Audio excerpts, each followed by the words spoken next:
फिलहाल बढ़ते हैं अगली खबर की तरफ और अगली खबर जो है हमारी वो जनसंख्या नीति के वर्तमान और भविष्य पर बहस से जुड़ी हुई है और जनसंख्या नीति को लेकर के लगातार बात हो रही है। आरएसएस प्रमुख मोहन भागवत ने भी पिछले दिनों ये बात कही थी और देश में जनसंख्या असंतुलन को लेकर आरएसएस ने एक बार फिर से चिंता जाहिर की है।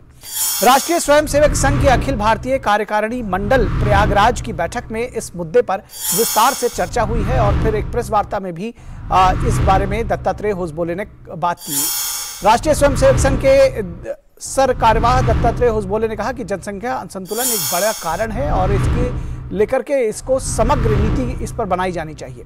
भविष्य की चिंता को सामने लाते हुए उन्होंने कहा कि जनसंख्या असंतुलन के कारण ही कई देशों में विभाजन की स्थिति बनी है। दत्तात्रेय होसबोले ने कहा कि पूर्व में भारत का विभाजन भी इसी समस्या के कारण हुआ था। ये एक बड़ी बात है। देश के कई जिलों में मूल निवासियों की घटती आबादी के लिए उन्होंने घुसपैठ और धर्मांतरण को जिम्मेदार ठहराया है। उनका कहना है कि घुसपैठ और धर्मांतरण से जो सामाजिक जो पूरा ताना बाना है वो भी बिगड़ा है। देश में युवा शक्ति बनाए रखने के लिए जनसंख्या को संतुलित रखने का संघ ने आग्रह किया है, लेकिन घुसपैठ और धर्मांतरण के दुष्परिणाम के कारण बढ़ते सामाजिक असंतुलन पर ध्यान देना बेहद जरूरी है। यह कहना है दत्तात्रेय होसबोले का। हमारे साथ में इससे पहले कि हम आगे बढ़ें, आइए दत्तात्रेय होसबोले ने क्या कुछ कहा है ये भी सुन लेते हैं। देश में जनसंख्या असंतुलन भी है और कई जगह पर इस असंतुलन के कारण देश के बाहर अन्य देशों में उस देश के विभाजित करने की नौबत भी आई। पिछले 50 वर्षों में ऐसी स्थिति भी आई। भारत में विभाजन भी हुआ, सुडान में हुआ, कोसोवा का जन्म हुआ, ईस्ट तिमोर का जन्म हुआ, इंडोनेशिया को एक हिस्से को अलग करके। तो इस दृष्टि से भी एक सतर्कता सजगता समाज के अंदर रहना चाहिए। इन बातों को जो विजयदशमी भाषण में संचालक ने स्पर्श किया था उसके आधार पर करणीय बातों के संदर्भ में यहाँ चर्चा हुआ। इसलिए अपने यहाँ समाज में इसके प्रबोधन होना चाहिए, जन जागरण करना चाहिए। इसलिए स्थान स्थान पर स्थानीय लोग मिलकर इस विषय में जानकारी दें और देश में एक समग्रता से एकात्मता से सभी को लागू होने वाली जनसंख्या नीति बने। और इस पूरी खबर पर बातचीत करने के लिए हमारे साथ हमारे वरिष्ठ संपादकीय सलाहकार अशोक श्रीवास्तव इस वक्त पूरी खबर पर जुड़ रहे हैं। पॉपुलेशन पॉलिसी पर समग्र नीति बने, अशोक ये कहना है आरएसएस का। इससे पहले मोहन भागवत भी इसके बारे में बातचीत करते रह चुके हैं। अब कितना मौजू कितना जरूरी, किस तरह से आप समझते हैं कि आज के समय में ये एक जरूरी चीज हो गई है? देखिए निखिल, इस बात को समझने की ज़रूरत है कि जनसंख्या को लेकर, जनसंख्या नीति को लेकर और भारत में जो है जनसंख्या तेज़ी से ना बढ़े, क्या 2 बच्चों की पॉलिसी हो, इसको लेकर के आज से डिबेट नहीं हो रही है। ये डिबेट तो 1975 में शुरू हो गई थी, जिस वक्त देश में इंदिरा गांधी की सरकार थी, वो प्रधानमंत्री थी, आपातकाल लगाया था। उस वक्त जो है नसबंदी का मुद्दा आपको याद होगा कि नसबंदी का मुद्दा उठ कर आया था और जो है उस वक्त जबरदस्ती जो है नसबंदी कराने की खबरें आई थी कि किस तरह से संजय गांधी के नेतृत्व में जो है लोगों की जबरन नसबंदी की जा रही थी, क्योंकि जनसंख्या उस वक्त भी एक समस्या माना जा रहा था। तब से लेकर आप देखिए कि 1975 से लेकर आज हम 2022 में आ गए, लेकिन इस मुद्दे पर बात तो बहुत होती है, लेकिन इस मुद्दे पर कोई नीति बने, इसको लेकर अभी तक जो है देश में कोई ठोस पहल या इस देश में कोई ठोस नीति की तरफ हम नहीं आगे बढ़े।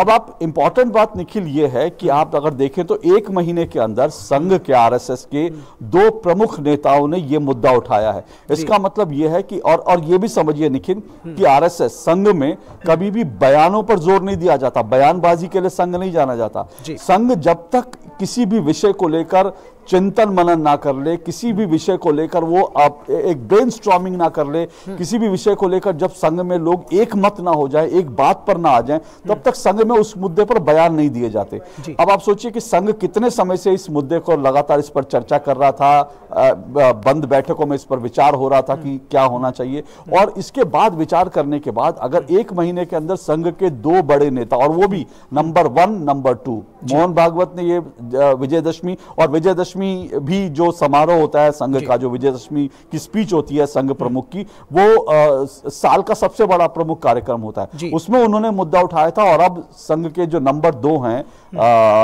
दत्तात्रेय होसबोले, उन्होंने ये मुद्दा उठाया। तो इसका मतलब यह है कि संघ महसूस करता है इस मुद्दे पर अब काम करने की जरूरत है, इस मुद्दे पर अब नीति बनाने की जरूरत है। लेकिन निखिल, बड़ी बात यह है कि सरकार इस पर क्या सोच रही है। आप जानते हैं कि बीजेपी ये कहती रही थी, लेकिन अगर आप पिछले कुछ समय में देखेंगे, क्योंकि यह मुद्दा दुर्भाग्य से हिंदू मुस्लिम मुद्दा बना दिया गया, हालांकि ये हिंदू मुस्लिम मुद्दा है नहीं। अगर आरएसएस कोई बात कह रहा है, बीजेपी के कोई नेता कह रहे हैं, या कुछ और लोग विशेषज्ञ कह रहे हैं कि भाई जनसंख्या पर कंट्रोल होना चाहिए, तो वो इसलिए है क्योंकि भारत में, आप जानते हैं, भारत क्या किसी भी दुनिया के देश में संसाधन सीमित होते हैं, लेकिन अगर जनसंख्या बढ़ती जाएगी, जनसंख्या का दबाव उन संसाधनों पर पड़ेगा, तो एक दिन विस्फोटक स्थिति होगी। दुनिया के कई देशों में ऐसा हो चुका है। अब संघ ने दोबारा ये मुद्दा उठाया तो बहुत विचार के बाद। बीजेपी इस मुद्दे को शुरू में उठाती रही थी, आज बीजेपी जो है ठोस तरीके से, बीजेपी का राष्ट्रीय नेतृत्व इस पर नहीं बोल रहा, लेकिन बीजेपी के स्थानीय नेता जो हैं राज्यों में, बीजेपी इस मुद्दे पर लगातार बोल रही है। अभी दत्तात्रेय होसबोले ने जब ये बात कही, तो उसके बाद आप देखिए ब्रजेश पाठक जो उत्तर प्रदेश के उप मुख्यमंत्री हैं, उन्होंने इस मुद्दे को जो है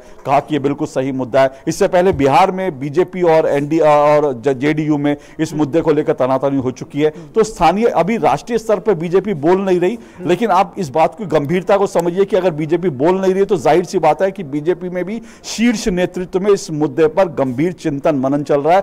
और अगले कुछ महीनों में, कुछ सालों में अगर जनसंख्या पर आप सरकार की तरफ से कोई ठोस पहल होते देखें, तो हैरान होने की जरूरत नहीं होगी। जी कई सारे विषय उठाए आपने भी, और दत्तात्रेय होसबोले ने जो कहा ही था, आपने सुना, घुसपैठ और धर्मांतरण की बात कही उन्होंने।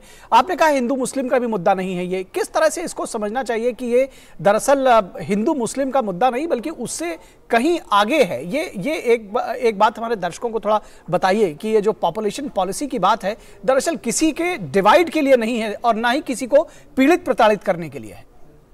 देखिए निखिल, यही सबसे बड़ी समझने की बात है। आप फर्ज कीजिए कि आप जानते हैं आज हिंदुस्तान में बात क्या होती है, बार बार बेरोजगारी का मुद्दा उठता है, और जब बेरोजगारी का मुद्दा उठता है तो उसमें भी ये लोग सरकारी नौकरी की बात करते हैं कि सरकारी नौकरी क्यों नहीं मिल रही। रोजगार के साधन उपलब्ध कराए जाते हैं, अवसर मिलते हैं, उद्यम लोग उद्योग धंधे कर सके, इसकी बात होती है, लेकिन लोग सबसे पहले कहते हैं सरकारी नौकरी क्यों नहीं मिल सकती मेरे बच्चे को। अब आप सोचिए सरकारी नौकरियां कितनी सीमित हैं, और आबादी अगर इतनी बड़ी होगी तो सरकारी नौकरी सबको मिल सकती है। सरकारी नौकरी क्या, प्राइवेट नौकरी भी नहीं मिल सकती, और उद्योग धंधे भी आप स्थापित करेंगे तो उसके भी एक सीमित संख्या होगी। हॉस्पिटल्स की बात होती है, स्कूल की बात होती है, लोग अपने बच्चों को स्कूलों में एडमिशन दिलाने के लिए धक्के खाते हैं, कहते हैं कि हमारे बच्चों को अच्छे स्कूलों में एडमिशन नहीं मिल पा रहा, हमारे बच्चों को हमारे घर में कोई मरीज था, उसको हॉस्पिटल में जगह नहीं मिल पा रही। अभी कोरोना का संकट आया, आपने देखा हॉस्पिटल्स की स्थिति कैसी थी। हर सरकार दावा कर रही है कि हमने इतने हॉस्पिटल के बेड बढ़ा दिए, कर दिया, लेकिन उसके बावजूद आप देखिए बेड कम पड़ जाते हैं, क्योंकि मरीजों की संख्या ज्यादा है। स्कूलों में बच्चों की तादाद इतनी ज्यादा है कि एडमिशन कम हो जाते हैं। विश्वविद्यालय में, दिल्ली यूनिवर्सिटी एक जमाने में जो है बाहर से आते थे लोग, स्टूडेंट एडमिशन लेते थे, आज जो है बाहर से छोड़िए, दिल्ली के लोगों के लिए ये दिल्ली यूनिवर्सिटी पूरी नहीं पड़ती। तो ये जनसंख्या बढ़ रही है, उस हिसाब से आपको साधन तो बनाने पड़ेंगे। लेकिन निखिल, इस बात में ये भी साफ साफ कह दूं, जो दत्तात्रेय होसबोले ने कहा, उन्होंने धर्मांतरण के लिए भी मुद्दा उठाया। जी बिल्कुल। तो ये भी सोचिए कि उनकी चिंता क्या है, घुसपैठ और धर्मांतरण, तो ये दो चुनौतियां हैं, और इसमें कोई इनकार नहीं कर सकता। आज अगर आप पंजाब में जाएंगे तो पंजाब में किस हद तक जो है वहां पर जो है धर्मांतरण हो रहा है। आप सोशल मीडिया पर जाइए, आपको ऐसे ढेरों वीडियोस मिलेंगे कि वहां किस तरह से लोगों को, सिखों को धर्मांतरित किया जा रहा है। इसी तरह से जो है उत्तर प्रदेश की बात करें, बिहार की बात करें, धर्मांतरण की खबरें आती हैं। और आप ये भी देखिए, जो दत्तात्रेय होसबोले ने अगर ये बात कही, उन्होंने कहा कि 1947 की बात करी कि बंटवारा जो सो भारत का हुआ, वो भी एक कारण ये था ना कि लोगों ने एक अलग मुल्क की मांग की। और आज भी आप देखिए, जितने सीमावर्ती देश के इलाके हैं, जो देश के राज्य हैं, वहां पर घुसपैठ होती है, तो आप देखते हैं किस तरह से डेमोग्राफी चेंज होता है। तो उसके बाद क्या होता है कि वहां सबसे पहला काम क्या होता है, आप देखेंगे अभी झारखंड में क्या हुआ कि स्कूलों में अचानक से संडे की छुट्टी बंद करके आपने वहां पर शुक्रवार का अवकाश करना शुरू कर दिया। इसी तरह से जो है आप उत्तर प्रदेश में अगर देखेंगे, जो सीमावर्ती इलाके थे, वहां पर अचानक से जमीनों पर कब्जे होते हैं, वहां पर कुछ नई बिल्डिंग बनती है, कुछ नए तरह के लोग वहां खड़े होते हैं, और वहां पर भी एक अलगाववाद की आवाज शुरू हो जाती है। तो अगर धर्मांतरण हुआ, अगर घुसपैठ होती रही और साथ साथ आबादी बढ़ती रही, तो ये भारत के लिए अपने आप में बहुत बड़ी चुनौती होगी भविष्य की। ये लोगों को समझने की जरूरत है। आप इससे आंख नहीं मूंद सकते, आप ये नहीं कह सकते हवाई मुद्दे, ये बहुत गंभीर मुद्दे हैं, इसलिए इस पर गंभीरता से चर्चा की जरूरत है। जी निश्चित तौर पर गंभीरता से सोचना होगा। और जिस तरह से आपने कहा कि कई बार तो आदिवासी इलाकों में जो मूल संस्कृति है आदिवासी को, वो उनका क्षरण होने लगता है और बहुत बहुत नुकसान होता है, जिस तरह से आपने विस्तार से बताया। बहुत शुक्रिया इस तमाम बातचीत और जानकारी के लिए अशोक जी। शुक्रिया निखिल।